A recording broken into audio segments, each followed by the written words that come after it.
Olá, mais uma vez é um grande prazer estar em sua companhia. Começa agora o programa Análise Direta, que é o programa de entrevistas do canal Hit Notícias, sempre com especialistas renomados, falando de temas importantes e interessantes para o seu dia a dia. E hoje o tema é mais do que interessante, é fundamental, a fé, o sexto sentido. E para falar sobre isso, está aqui ao meu lado um especialista no assunto, o apóstolo Washington Cunha, autor de livros que aborda esse tema e vai falar muito a partir de agora, no programa Análise Direta.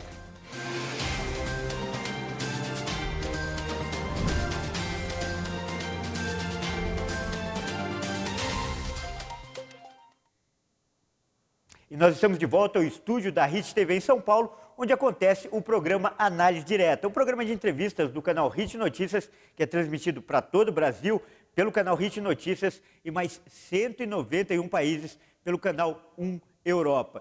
Como eu disse na abertura do programa, o tema hoje, mais que especial, interessa para todo mundo, né? Afinal, esse é um combustível para a vida, a fé. E aqui ao meu lado, como eu também já apresentei, apóstolo Washington Cunha. Apóstolo, primeiro eu quero manifestar a grande honra de recebê-lo aqui. Para mim é um grande prazer como profissional e também como pessoa. O senhor é muito bem-vindo, fica à vontade e obrigado por aceitar nosso convite. Eu que agradeço, Kleber, agradeço a você, agradeço a todos os nossos amigos da Hit TV e já estou me sentindo em casa, né? Porque aqui não é uma TV, é uma família. Legal, obrigado pelas palavras. E, bom, por falar em família, em chamado, logo cedo você descobriu essa vocação, né? Eu estava pesquisando para fazer essa entrevista, um pouco mais sobre sua vida. Aos 14 anos você foi para Brasília fazer teologia, um período de adolescência, ainda de fazer aquelas traquinagens, você já estava estudando teologia. Você sabe que a fé, ela foi despertada em mim muito cedo. Na verdade, desde criança, eu fui aquela criança, eu nasci na fé católica, apostólica romana, né, como a maioria dos brasileiros, e desde pequeno eu aprendi, eu decorei o terço, então todos os mistérios gozosos, gloriosos, dolorosos, tudo isso eu sabia, como sei até hoje, né, porque você decora, e desde pequeno eu ia nas missas, 6 horas da manhã, então eu sempre estive em busca da fé, porque eu vim de um lar totalmente, vamos dizer assim, destruído, né? O meu lar era totalmente disfuncional e por causa dessa disfuncionalidade eu vi que eu precisava de uma mudança, eu precisava de algo que mudasse a minha casa, a minha família, né? Na época era eu, minha esposa, ou eu, minha mãe, meu pai, e minha mãe era alcoólatra, então ela tinha problemas com alcoolismo, com fumo, e meu pai ele tinha problemas com o vício do jogo. Esse era um dos vícios. E o outro era que ele sempre gostava de levar a via de fato, né? Chegar a espancar minha mãe. Então, por causa dessa situação, eu tive que ir em busca de algo que me ajudasse.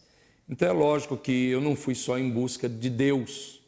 Você, como criança, como pré-adolescente, como adolescente, você começa a ir em busca de algo, de um divino que de alguma forma traga mudança. Eu precisava daquilo que todo mundo precisa. Eu precisava mudar de vida, eu precisava viver uma vida no mínimo razoável. E essa foi uma das razões que me levou desde pequeno a ir em busca da fé. Então eu fui em busca da fé, tanto da fé católica como da fé espírita umbandista, nas religiões orientais, na bruxaria, isso desde pequeno. Então, livros como Cruz de Caravaca, de São Cipriano e outros mais, a gente ia, mas ia em busca da fé. Então, quando eu vejo hoje pessoas indo em busca da fé, de repente, seja na bruxaria, seja em outras religiões, eu entendo, porque era essa também a minha busca. A busca de uma fé que agisse, uma fé que transformasse, uma fé que permitisse que a nossa vida fosse um pouco melhor aqui nessa terra. Muito legal isso que você falou. Primeiro, a busca é pelo poder. O reconhecimento de que existe um poder maior que pode agir, pode salvar. Perfeito. E muitas vezes a direção é errada, mas o sentimento é puro, né, apóstolo? O sentimento é puro. Eu não julgo pessoas pela fé que elas estão buscando, né, pela divindade que elas estão buscando. Às vezes estão buscando a divindade errada, mas a pureza da busca é importante, é salutar e precisa ser compreendida. Então, o que nós procuramos é ajudar as pessoas a manter essa busca, só que agora de modo saudável. E outra lição que o seu testemunho inicial já traz à tona é que não é necessário sabedoria, né? Esse sentimento é que prevalece, porque sem sabedoria você buscou várias coisas, mas acabou caindo no caminho certo, não pelo seu mérito, mas eu creio que houve uma conspiração divina até para que você chegasse aí só aos 14 anos e buscar teologia. Foi. Quando num cenário desse, de uma família totalmente desestruturada, geralmente muitos adolescentes caem no crime. Sim, foi assim, quando veio um pastor de Brasília, e esse pastor então ele veio e fez aquele desafio, né? E você sabe que a maioria dos jovens, adolescentes, eles querem ser desafiados a algo. E ele veio e fez um desafio dizendo, olha, você quer ter um sentido na vida? Então sirva a Deus. E o seminário na época era só em Brasília. Eu fazia parte de uma denominação que o seminário de formação era em Brasília. E aí eu cheguei até meu pai e disse, pai, eu estou assim abandonando tudo, porque eu vou servir a Deus em Brasília. E na época meu pai era uma pessoa ainda um pouco violenta, e ele disse assim, olha, você não vai. Eu disse, eu vou, pai, porque eu estou sentindo aquilo que a gente chama, né, um chamado para ir. Ele disse, olha, se você for, eu vou lhe dar uma surra. Eu falei, então já me dê agora, porque eu vou. E fui. E isso foi no ano de 1976, quando nós fomos para Brasília e começamos o nosso chamado. E aí foi o primeiro momento que eu tive um contato assim com a fé que eu buscava. Porque eu me lembro que havia uma criança paralítica e essa criança estava toda cheia de ferros nas pernas, né? Isso em Brasília? Isso em Brasília. E o líder desta igreja para onde eu fui, ele disse assim, tira tudo dela porque ela vai andar hoje. Isso em cima do altar. E a mãe tirou aquilo da criança e ele pegou, ficou uma distância e disse, vem cá. E a criança foi correndo até ele. Então aí eu vi essa fé que eu precisava, essa fé que age, essa fé eficaz, essa fé que funciona. E eu falo sobre isso no livro, porque quando nós pensamos em fé, infelizmente a gente tem uma visão religiosa da fé. Legal você falar isso. E a fé não é uma religião, não pertence a nenhuma religião. A fé, na verdade, é uma essência divina que todos têm. Todos, de qualquer religião ou sem religião nenhuma. Todos têm essa mesma essência, uma essência dada por Deus. E é uma essência que, se eu souber como cultivá-la, como desenvolvê-la, ela vai agir em meu favor. E é claro, se eu unir essa fé com o autor da fé, então, com certeza eu vou viver milagres sobre milagres. Ou seja, aquilo que a gente chama, né, de milagres. E que, na verdade, nada mais é do que um estilo de vida que todo ser humano pode viver. Essa vida que, unida a Deus, faz com que você caminhe de vitória em vitória. E você, era 14 anos mais ou menos, 14 anos. Foi tudo muito cedo, né? Muito precoce. Muito Logo precoce. em seguida, você foi para a Bahia e já foi dirigir uma igreja. Quantos anos você tinha nessa época? 16 para 17 anos. 16, era praticamente uma criança. É. Era uma criança, e já dirigindo uma igreja. Eu me lembro quando eu fui falar com o dono do salão, porque a imobiliária não queria alugar para mim de jeito nenhum. Né? E aí eu fui falar com o dono do salão. Usei a fé e a ousadia. Falei, não, me passa o endereço do dono do salão, eu vou falar com ele. Aí eu fui, e ele olhou para mim e disse assim, o senhor tem fiador? Falei, não tenho. O senhor tem pelo menos a calção, né, que naquela época eram os 3 meses adiantados? Falei, não tenho. Ele disse assim, vou fazer uma pergunta. O senhor pelo menos é maior de idade? E eu falei, também não. E ele disse, olha, como é que eu vou alugar um imóvel para uma pessoa que ainda não é responsável? E aí eu olhei para ele e falei, olha, senhor fulano, se o senhor acha que responsabilidade é ser maior de idade, se responsabilidade tivesse a ver com idade, não havia tanta gente maior de idade presa, drogada, se prostituindo. Então seriam só as crianças, só os adolescentes. Então a minha responsabilidade não está na minha idade. Aí ele olhou para mim e disse, olha, por essa resposta sua eu vou lhe alugar. Olha só. E graças a Deus nós começamos então na rua Darcy Vargas, no bairro do Queimadinho, na Cidade Alta, em Salvador, na Bahia. E você que dirigia a igreja, pregava tudo com 16 anos. Exatamente, eu que dirigia. E como que era a reação das pessoas? Chegavam lá e vinham, você tinha uma aparência bem mais... A maioria queria falar com meu pai. Eles falavam, o seu pai está aí? E eu dizia, meu pai não, ele está em São Paulo. Não, mas eu queria falar com o pastor. Eu dizia, o pastor sou eu. Mas você ainda é uma criança. Eu dizia, o que você precisa? Eu já cortava logo, né? E falava, o que você precisa?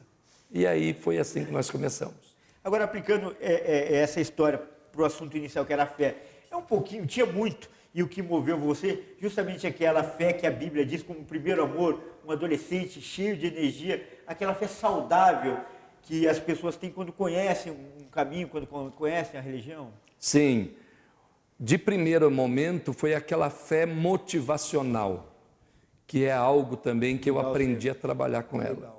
As pessoas têm aquela fé motivacional que é a fé, né, que os amigos sabem que às vezes é chamada de fé fogo de palha. Que é o impulso inicial. É o impulso inicial. É importante, mas não é essa fé que provoca o milagre. Boa. Porque a fé, ela precisa de uma segunda substância chamada perseverança. E é a perseverança que faz com que, aí sim, o milagre seja provocado. Muito legal esse começo de conversa, porque você está dissecando a fé, nas etapas dela. Sim. Como você falou, essa fé é importante porque ela que dá a motivação, mas ela não se sustenta por si só. Não. Ela precisa daquilo que nós fomos ensinados desde pequeno a não sermos teimosos. Quantas vezes você ouviu seu pai, sua mãe dizendo assim, para de ser teimoso? E aí essa teimosia era a perseverança que você precisava para alcançar algo que às vezes parecia inatingível. E a perseverança, que é aquilo que nós chamávamos de teimosia, é muito importante para dar a sustentação para essa fé que realiza o milagre. Bom, e todo esse conhecimento de fé, toda essa vivência de fé virou uma obra, né? Virou um livro. Virou um livro, exatamente. O primeiro livro que nós lançamos foi o Provocadores de Milagres e agora o segundo livro, Fé, o Sexto Sentido. Os dois nasceram como livros agora nesse período de pandemia, por causa dessa palavra, fica em casa, eu fiquei, e aí vieram esses dois livros. E o segundo livro está aqui, eu vou pegar, vou mostrar aqui para a nossa câmera aqui, Fé, o Sexto Sentido. É a obra mais nova do apóstolo, como ele disse agora, foi confeccionada, foi elaborada na pandemia. E no segundo bloco, o apóstolo vai falar mais, dar detalhes desse livro e falar mais sobre fé. Ele já começou com essa fé inicial, essa fé que impulsiona, que arde. Mas e depois disso? Qual tipo de fé vem? E no momento difícil, como fazer? Tudo isso o apóstolo vai falar no segundo bloco. Não saia daí.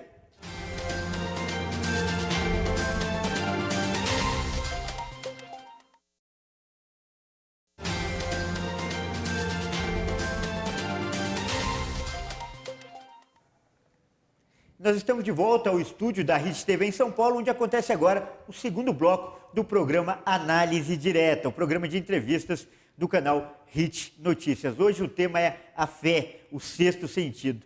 Quem não precisa de fé para viver? Aliás, como viver sem fé? Nosso entrevistado, aqui ao meu lado, já apresentei, já falou bastante sobre fé, está dando, aliás, uma aula de fé aqui para a gente, tanto no testemunho quanto na teoria. É o apóstolo Washington Cunha.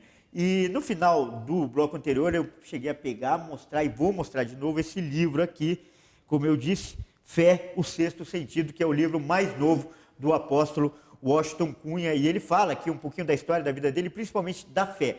Mas antes de falar mais sobre esse livro, de falar até das outras etapas da fé ou os outros tipos de fé, eu vou pedir para o apóstolo contar a história dele, porque tudo isso aqui não é só teoria, né? Você já contou a primeira história, a primeira dificuldade, que foi a sua vida familiar, a sua casa, que realmente era, como infelizmente acontece em muitos lares brasileiros, desestruturado. E você sobreviveu a isso pela fé. Sim. Mas parece que a fé, esse teste de fé, ele não acaba nunca, né, apóstolo? Parece que quando você supera um, agora eu vou seguir o caminho tranquilo, vem outro, e tão pesado, tão difícil quanto? Exato. A fé ela com certeza são degraus, né? São degraus que você vai subindo. Então não tem jeito, quer dizer, como é que você vai desenvolver a sua fé? Sendo testado. Você sabe que, eu sempre falo, ontem mesmo estava numa igreja, eu estava falando sobre isso, a fé é como um músculo. Você vai, por exemplo, numa academia, você vê uma pessoa levantando 200 quilos, aí você chega ali, tenta levantar e não consegue. Você é fraco? Não. É que você ainda não desenvolveu a musculatura necessária para erguer aquele peso. Então você precisa ir sendo treinado numa academia até que você consiga levantar aquele peso. Então, na verdade, os problemas, as dificuldades, Jesus ele foi muito claro, ele disse, no mundo vocês vão passar por aflições. Mas o quê? Mas tenham bom ânimo, porque essas aflições, elas não vêm para destruir você, elas vêm para fortalecer você. É como quando você vai para uma academia que você volta com os músculos todos doloridos, né? Você volta ali dolorido, aquela dor está lhe fazendo mal? Não, aquela dor está lhe fortalecendo. Ali você está quebrando moléculas de gordura, não é? Você está ali realmente passando por uma dor que visa o seu bem-estar. Assim é a fé. Então, os problemas, as dificuldades que nós enfrentamos, você pode olhar de duas perspectivas diferentes. Isso aqui está vindo para me destruir, ou então, isso aqui está vindo para me fortalecer. Eu decidi ver dessa perspectiva. Cada luta, cada problema que eu passo, vem para me fortalecer. Então, é o que aconteceu, por exemplo, nessa situação que eu sei que você citou, que foi a minha internação. Até para você que está me assistindo, nessa semana nós estamos completando 7 anos, exatamente 7 anos, que eu fui internado, ô Kleber. Legal.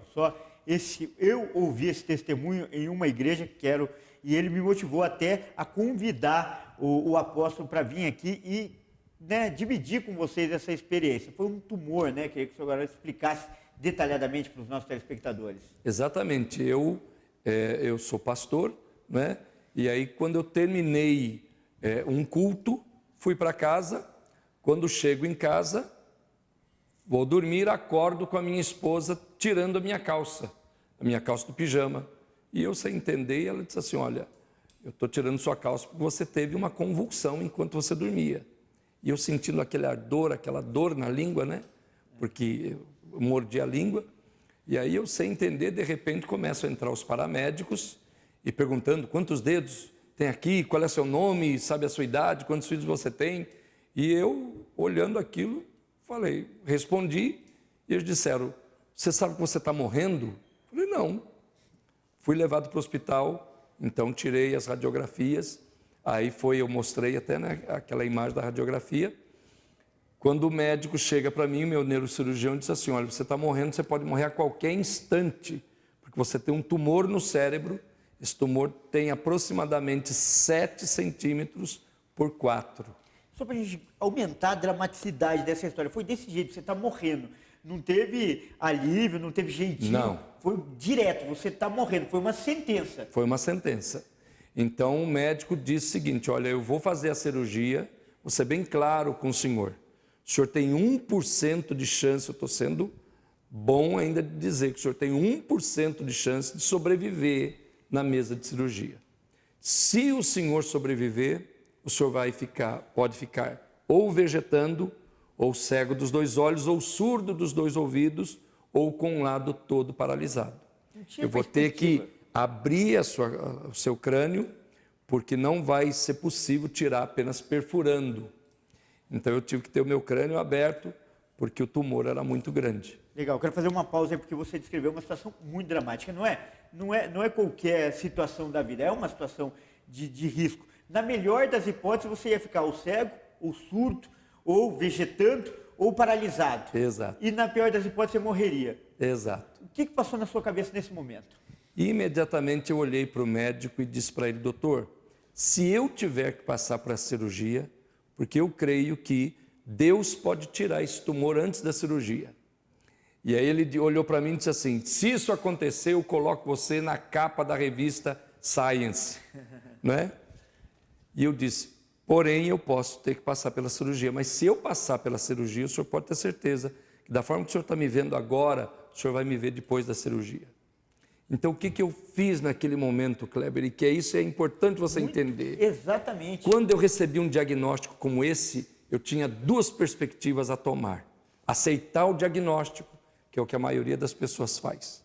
Ou então, utilizar, disparar o gatilho da fé e dizer, eu não aceito esse diagnóstico. E eu olhei para ele e disse, doutor, da forma que o senhor está me vendo agora, o senhor vai me ver depois da cirurgia. Porque eu creio que o senhor vai ser um instrumento, mas a mão é de Deus. Aí você que está me assistindo pode dizer assim, mas e se você tivesse morrido? Aí eu estava no céu essa hora, então eu não perdia de jeito nenhum. A fé, ela lhe dá essa ousadia. Exatamente. De você entender, de toda forma eu ganho. Se eu sobreviver, eu venço, e se eu não sobreviver, eu vou ao encontro de Deus, eu venci do mesmo jeito. Eu paralisei, eu fiz questão de paralisar a conversa nesse momento, porque eu acredito que é o mais importante. A consequência, depois que passou, ótimo, belo testemunho, mas esse momento de receber a notícia ruim, de se deparar com a adversidade, é que a fé é testada. É que ela tem que ser colocada em prática. E por isso que eu pergunto, mas até as pessoas olham e falam, não, ele é forte e tal. Em algum momento você também hesitou, você também teve o seu lado humano com medo, e eu acho importante porque outras pessoas devem estar passando nesse momento outros problemas tão graves quanto esse, e também devem estar nesse dilema, e por isso que eu acho importante você enfatizar isso. Sim, com certeza, queridos. Não existe, primeiro, a fé, e isso eu falo sobre isso no livro, a fé e a dúvida andam juntas, porque como é que você pode saber que você tem fé se você enfrentar a dúvida? A dúvida está a todo momento presente, mas aí é você quem destina para onde você vai seguir. Eu vou seguir para a fé ou vou seguir para a dúvida? Tanto é que eu tenho um capítulo aqui no livro que eu digo que a fé se soletra R-I-S-C-O, risco. A fé é um risco. Não existe uma fé, não, eu creio tanto que eu não tenho dúvida. Não, isso não existe. Legal falar isso. É humanizar isso. Humanizar. Porque eu bato nessa tecla, apóstolo, porque tem um efeito colateral também. Algumas pessoas que veem o seu testemunho com força, com autoridade, se sentem fracas. Sim. Fala, pô, eu queria ter a força desse homem. E não é assim. Eles também não enxergam que você passou os seus dilemas, que você também teve suas dúvidas. Eu creio que foi difícil olhar para sua mulher, que estava do lado sofrendo, apreensiva também. Então, para que não haja também essa ideia de um super-homem ou de algum super-fé, você também teve os seus momentos difíceis ali, né? A todo momento. Queridos, se você decide viver em fé, você vai enfrentar a dúvida a todo momento. Legal. Então você vai ter que decidir a todo momento entre a dúvida e a fé. É uma decisão. É uma decisão. A decisão é sua, é uma atitude sua. Eu vou decidir crer ou eu vou decidir duvidar. A decisão é sua, não é de Deus. Então, infelizmente, o que acontece é que muitas pessoas não estão dispostas a correr o risco. Espera aí, eu vou arriscar crer. Quem sabe funciona? Quem sabe dá certo? Então, o que acontece? Quando você me vê falando sobre fé, a minha fé já correu riscos e mais riscos até chegar, não é? Nesse grau. Como é que você sabe numa academia que você vai levantar 200 quilos? Você de vez em quando chega ali naquela barra e tenta. Você não consegue, mas você não desiste. Você continua, não é? fazendo força, e aí você chega ali de novo e tenta. Uma hora você consegue. Por quê? Porque você foi, dia após dia, alimentando a sua fé, você foi fortalecendo a sua fé, você foi desenvolvendo a musculatura da sua fé. Então é lógico, você vai ali na primeira vez, tenta levantar aquele peso, paga o mico de não conseguir. Dali você toma duas decisões. Não, a academia não é para mim. Estou falando sobre academia, né? Que é uma linguagem mais simples. É uma ilustração, é do dia a dia. A academia não é para mim, eu nunca vou conseguir. É uma decisão. Ou então, peraí, se ele conseguiu, por que eu não consigo? Se ele conseguiu, eu também posso. Se tem alguém levantando 150 quilos, eu também posso. Não vou conseguir amanhã, mas aí vem a hora. Mas com a minha perseverança, eu vou conseguir, eu chego lá. Então não existe uma super fé, né? Legal. Não existe uma divindade humana de dizer, não, eu tenho muita fé. Todos têm o mesmo nível de fé. Todos nós, independente da sua religião, você tem fé. A única coisa que você precisa é desenvolvê-la. A única coisa que você precisa é desenvolver a musculatura da sua fé. Como é que você faz isso? Primeiro, comece a ouvir sobre fé. Porque, Kleber, infelizmente, nós estamos aqui num programa saudável falando sobre fé. Mas nesse momento, quantos programas estão falando sobre destruição, estão falando sobre morte? Nós temos aí, infelizmente, comentaristas que falam assim, olha, está cada vez pior, o mundo está cada vez pior, você tome cuidado, você vai sair da sua casa hoje, você vai ser assaltado. Ouvindo mensagens assim, a sua fé não desenvolve. Desenvolve sim um medo, desenvolve sim a dúvida. Então você precisa começar a tirar essas mensagens tóxicas, assistir mais Hit TV. Ótimo, gostei, gostei. Assistir mais gostei, programas gostei. que te ajudem a se erguer, a se levantar. Porque é lógico, eu não estou dizendo que os problemas não existem, eles existem. Mas se você fica só vendo desespero, morte, destruição, me perdoe dizer, mas a Covid, se você fica só ouvindo isso, fica em casa dia e noite, é claro que você vai ter dificuldade para desenvolver sua fé. Mas se você começa a filtrar, e isso é uma decisão sua, pronto, a fé começa a se fortalecer. Pois é, e o que você falou é muito importante, ouvir, porque mostra que se aconteceu com outra pessoa, pode acontecer com a gente também. E o final dessa história? Bom, no terceiro bloco, a gente vai não só contar como foi o desfecho, claro que ele está vivo, tanto é que ele está aqui, né? Mas mais do que isso, a gente vai mostrar a imagem. Ele preparou uma imagem de como era o tumor, como foi identificado, a radiografia do tumor e como é que ficou depois. Tudo isso você vai ver no terceiro e último bloco. Não saia daí.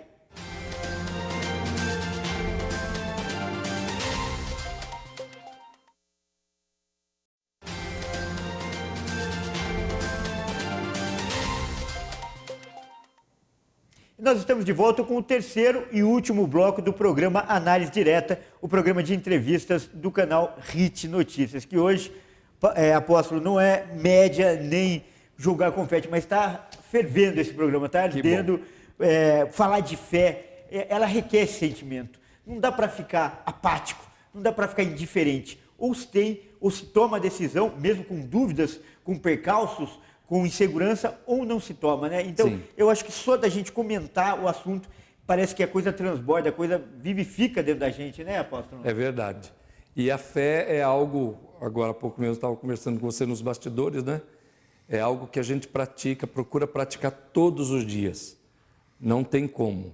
Até para lançar um livro hoje, em plena pandemia, você precisa ter fé. É verdade, é verdade. Né? Porque é um investimento que você faz no momento em que as pessoas estão ouvindo sobre a escassez financeira, sobre a quebra, né, da economia, e aí você lança, no meu caso, por exemplo, lancei esses 2 livros. Então é uma atitude de fé. No dia a dia, né, você acordar é uma atitude de fé, mas Deus tem me ajudado a ter alguns testemunhos interessantes. Eu estava conversando com você, por exemplo, a minha casa, a casa que eu moro hoje, foi uma atitude de fé. Foi quando Deus falou ao nosso espírito. E quando eu digo assim, Deus falou, como é que Deus fala? Você ouve algo que parece que é um pensamento, mas você entende que não é apenas um pensamento. Você entende que é algo além. E quando Deus falou conosco sobre a casa, foi no ano 2000, todo mundo estava preocupado com o bug do milênio, e eu estava preocupado em entrar no ano 2000 como o burro do milênio, aquele que não tinha nada, eu não tinha nada, eu não tinha uma casa, eu não tinha nada. E de repente, através da fé, minha esposa, e é importante você saber disso, a fé, ela tem detalhes, ela se preocupa muito com detalhes. Por exemplo, às vezes você pede a Deus uma bênção, mas você não diz que bênção. Ah, meu Deus, me abençoe. Ok, mas existem milhares de bênçãos. Qual é a bênção que você deseja? Às vezes você pede a Deus, Deus, eu quero uma casa. Mas como é essa casa? É um sobrado? É uma casa-terra? É um apartamento? É num condomínio? Porque eu sempre digo sobre isso. Jesus, ele chegou para um cego e disse assim, o que queres que eu te faça? Puxa vida. Alguém pode dizer, ué, se ele é cego, é lógico que ele queria cura. Não, talvez ele quisesse esmola. Ele podia querer uma esmola, ele podia querer um prato de comida, ele podia querer uma roupa. Então, por isso Jesus perguntou para ele, o que você quer que eu faça? E ele aí sim disse, eu quero ver. Então, às vezes, queridos, a sua fé, ela está precisando que você coloque detalhes nela. Por exemplo, talvez você está pedindo a Deus um carro. Legal. Qual é a marca do carro, a cor do carro? Aí você vai dizer, Deus sabe. Sim, Deus sabe, mas Ele quer ouvir de você. Eu vou lhe dar um exemplo. Quando eu estava falando sobre isso, um amigo chamado Antônio, ele queria muito trabalhar de caminhoneiro, porque ele tinha a carta de caminhoneiro e ele queria trabalhar como caminhoneiro. Eu disse para ele, olha, então, diga para Deus onde é que você quer trabalhar como caminhoneiro. E aí ele disse, eu quero trabalhar na empresa tal. Sabe o que aconteceu? Só um exemplo rápido aqui. Ele começou a ir na porta dessa empresa de caminhões, que tem a logística hoje espalhada por todo o Brasil, e ele ficava ali na porta. E às vezes chegava o vigilante, né, o pessoal da portaria, e dizia, olha, não está pegando ninguém. Mas ele, todos os dias, ele ficava ali na porta, ele dizia, eu falei com Deus que eu quero trabalhar aqui. Um dia, o dono da empresa vem e olha e vê ele ali. Todos os dias, 6 horas, 6 e pouco da manhã, ele já estava ali. O dono da empresa entra, chega lá no Recursos Humanos e fala, olha, já é a 3ª ou 4ª vez que eu vejo aquele senhor na porta, o que ele está querendo? E aí veio o cara do Recursos Humanos, a pessoa, e disse, olha, o senhor sabe que não tem vaga. Não, mas eu quero trabalhar aqui. Enfim, hoje ele trabalha nessa empresa. Foi muito legal também a maneira como a conversa mudou, Sim. porque está mostrando a fé em outro aspecto. Sim. Não só de salvação, como você falou, Sim. mas também de conquista. De conquistas. De conquistar as coisas, de trazer as coisas que não existem ainda, Exato. mas de trazer. Você citou o carro, o emprego e a casa. A que, aliás, casa. é uma história interessante que você não terminou. Como que é o nome da esposa? Vamos dar crédito para ela. Ângela, né? Já aproveita e manda um abraço para a Ângela. Um abraço, querida Ângela, minha esposa, minha companheira há mais de 40 anos. Como é que foi que a Ângela, nesse caso parece que ela teve mais fé que você? Sim, ela fez uma planta da casa e nessa planta ela pôs um negocinho com umas folhinhas assim, né, parecendo uma peteca. Eu disse, o que é isso aqui? E ela disse, esse é o sinal da casa que Deus vai nos dar, que é uma palmeira. É mesmo? Ela pontuou Ela ainda. pontuou a palmeira. Então, quando o milagre aconteceu, porque Deus usou alguém para nos abençoar com essa casa, nós saímos procurando esse sobrado na cidade toda. Você tinha dinheiro, o investimento, como é que era? Não tinha uma pessoa, Deus usou alguém para nos dar simplesmente a metade do valor desse sobrado que nós moramos hoje. E sem previsão de orçamento, nada? Sem previsão nenhuma.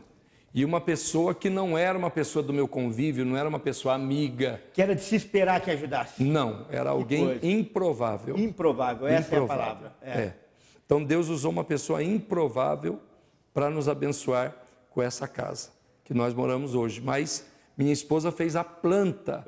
Então todos os detalhes da nossa casa estão nessa plantinha. Detalhes. Então é muito importante, querido, que você use a sua fé, mas coloque detalhes na sua fé. A conquista que você deseja, que conquista é? Em quanto tempo você deseja tê-la? Tudo isso é muito importante. Porque a fé, diz a Bíblia, é um firme fundamento. Então existe um fundamento, existe uma fundação. Então eu preciso entender isso. A fé não é uma coisa aleatória, né? Como eu disse, Deus não pega um balde e joga, quem pegou, pegou. Então ela tem uma lógica, embora pareça ilógica, mas existe uma lógica na fé. Quando eu começo a gerar a fé, eu preciso entender o que é que eu estou gerando. A fé você gera, então eu preciso entender o que é que eu estou gerando.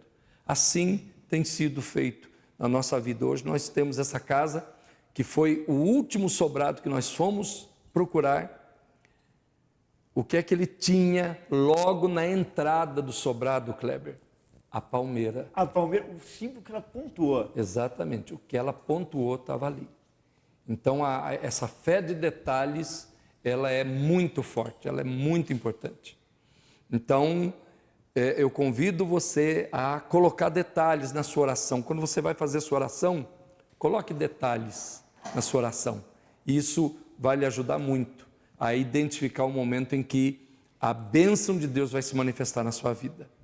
Ok, eu fiz um intervalo no roteiro dessa conversa, propositalmente, na questão do tumor que você havia contado. Sim. Na última momento que a gente estava falando sobre isso, você era um homem sem perspectivas. A história que você contou é que você recebeu uma sentença do médico. Diagnóstico. Ou você morreria ou sobreviveria numa qualidade péssima de vida, vegetando, ou cego, ou surdo, ou paralisado. Naquele momento, você lançou o desafio, você falou para ele que acreditava que ia ser curado. O que aconteceu daí para frente? Eu passei pela cirurgia e aí fui para um coma induzido, fiquei ali, internado em coma, induzido durante os 4 ou 5 dias na UTI. No 5º dia, saí e fui para o quarto.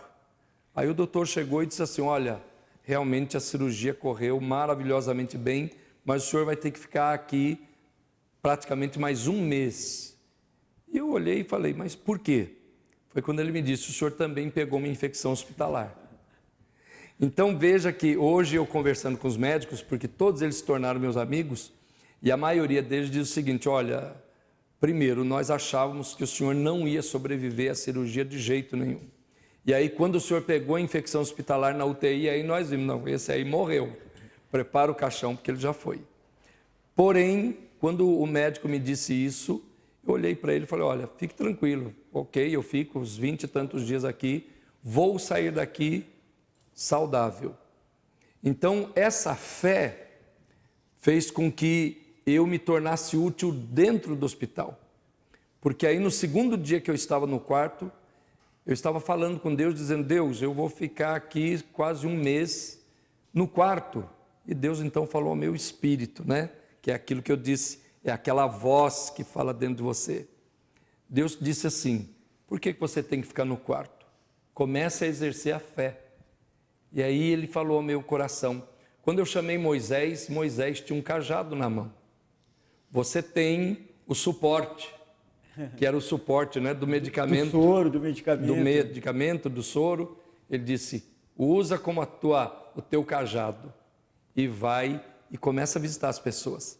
Aí imagina a situação, eu com aquela bata, aquele avental, e eu ia de quarto em quarto, apoiado naquele suporte, dizendo, olha, não parece, mas eu sou um pastor, e eu creio em milagres. Eu gostaria de orar por você. E assim nasceu um ministério que durou mais de 5 anos. Parei agora por causa da Covid, que foi um pedido deles, mas durou mais de 5 anos, porque o mesmo médico que disse que eu não ia sobreviver, depois pediu que eu visitasse os pacientes na oncologia, na UCI, na UTI, para ajudar as pessoas a terem fé. E agora, muito legal essa história, e para ter um desfecho, fechar com chave de ouro, eu quero mostrar essa imagem aí, essa imagem que nós estamos vendo na tela. É a radiografia, é essa imagem do seu cérebro. O antes e o depois. O antes e o depois. Perfeito. O tamanho, queria que você falasse um pouquinho. Esse tumor ele tem aproximadamente 7 centímetros de diâmetro por 4, aproximadamente não, essa é a medida exata, 7 por 4. Ele se espalhou no meu cérebro e aí vocês estão vendo a foto do antes, que foi no ano de 2014, e a última foto agora em 2019, sem nada. Sem nada, graças a Deus. Isso é a prova prática, material, concreta da fé. Perfeito, perfeito. Aí surge aquela questão, puxa vida, mas o senhor teve que passar pela cirurgia. Sim, eu entendi que se eu tivesse sido milagrosamente curado, é claro, seria um testemunho maravilhoso. Porém, os quase 30 dias que eu fiquei lá dentro, fizeram com que esse depoimento tivesse um impacto maior. Realmente. E outra, não ia ter a materialidade de mostrar. O homem precisa da materialidade para acreditar. Perfeito. Então hoje, tanto o neurocirurgião, como o cardiologista, como o pneumologista, todos eles se tornaram meus amigos e pessoas que hoje também desenvolvem mais a fé.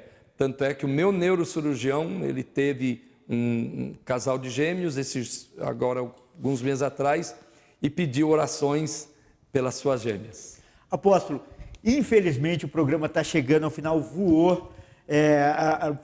As suas histórias são muito envolventes, as suas provas de fé são muito contundentes e eu tenho certeza que muita gente foi impactada e vai continuar sendo impactada, porque o programa continua sendo exibido, né? A gente não sabe quem vai ver, mas tem certeza que quem vê será impactado. Então eu reservo agora esses minutos finais para você fazer a sua despedida, também deixar os seus contatos e anunciar, né? Parece que está numa missão para os Estados Unidos, nem deu tempo da gente falar, mas aproveita agora esses minutos finais. Ok, eu quero agradecer a você que nos acompanhou e quero deixar sim, se você quiser entrar em contato comigo, eu tenho um celular, um WhatsApp, que é o +55, estou dando o código daqui do Brasil, 11, que é de São Paulo, 99891 9097. 998 91 90 97. Esse é o nosso WhatsApp. Nós estamos também aí no Instagram, está aparecendo aí, né? ap.washington Cunha, e você pode entrar em contato comigo e vai ser um prazer imenso. Use a fé que você tem a partir de agora. A fé independe da sua religião. A fé é algo que Deus colocou em você, está dentro de você. Passe a usá-la e desfrute dos benefícios dela sobre a sua vida, sobre a sua saúde, sobre a sua família, enfim, em qualquer área da sua vida, a fé faz milagres. Apóstolo, mais uma vez, muito obrigado. O senhor é muito bem-vindo em outras oportunidades. Eu que agradeço. Legal. E você, gostou dessa entrevista? Quer assistir de novo? É só acessar as nossas redes sociais. No Facebook, /Análise Direta, programa Análise Direta, ou então no YouTube, no canal HIT Notícias. E aqui é sempre assim. Você conta com a presença de especialistas renomados que falam de temas importantes e interessantes para o dia a dia, para o seu dia a dia. Lembrando que nosso programa é transmitido para todo o Brasil pelo canal HIT Notícias e mais 191 países pelo canal 1 Europa. Então, continue ligado e até a próxima.